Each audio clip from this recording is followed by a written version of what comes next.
So what I noticed with me is because I do a lot of folk singing, a lot of songs in retirement homes.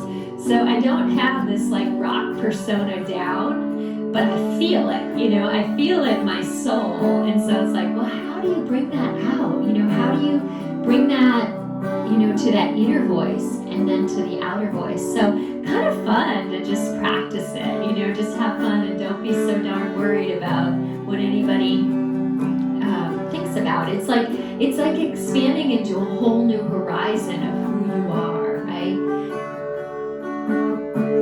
She's got a smile that it seems to me reminds me of childhood memories when everything was as fresh as a bright blue sky. Now and then when I see her face, it takes me away to that special place. If I stare too long, probably break down and cry. And the other thing that's interesting about this to me is that, especially as women, I know there's this nice girl persona, right? So like we don't want to rock the boat, right? We don't want to, we don't want our hair to be messed. We don't want to, we don't want to cause problems, right? And if you're singing and you're like, ooh, I feel this energy, like I want to let it out, but you're like, wow, it might be too much. It might be overpowering. I say go for it, right? And just find that energy inside of you. Try it. What's the worst that could happen?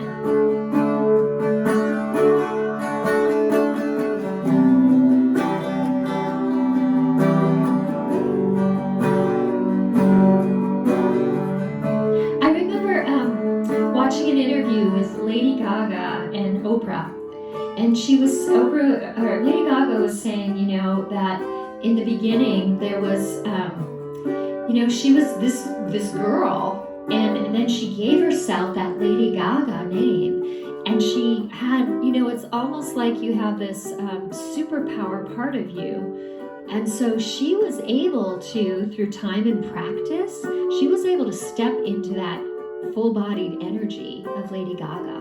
And we all have a Lady Gaga inside. Her name is Rockstar Rita, but everybody has a Lady Gaga inside. And so it's finding that part of you, right? And this is not just in music, this is in life, right? It takes tremendous courage to show up with what's in front of you, and to show up knowing that you have this incredible energy that moves through you. That was the thing that I learned about music, is that, wait a second here, I felt like this small separate self, and when I played the guitar, it was like, especially with the electric, it was like, oh my God, the power that we have, right? So it's kind of just like, you just play.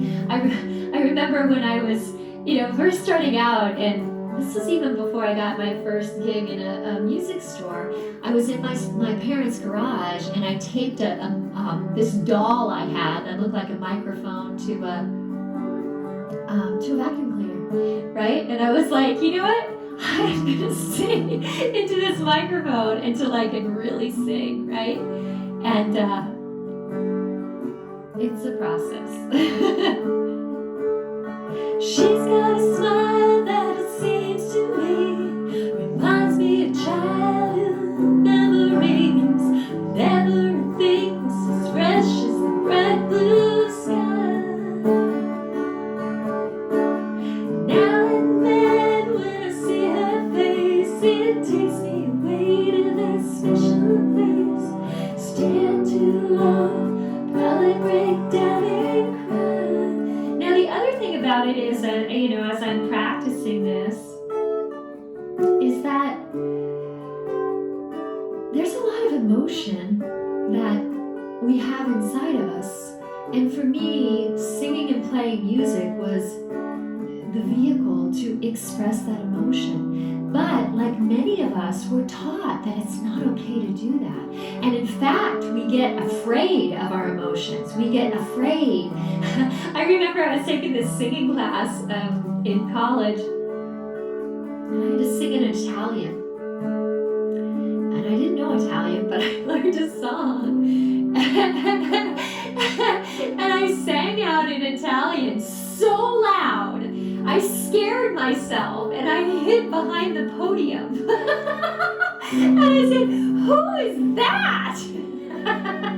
It was me, but it wasn't the me that I knew. It was the me that was inside of me, the energy. And oh my gosh, I don't know if you have stories about that, but I sure do.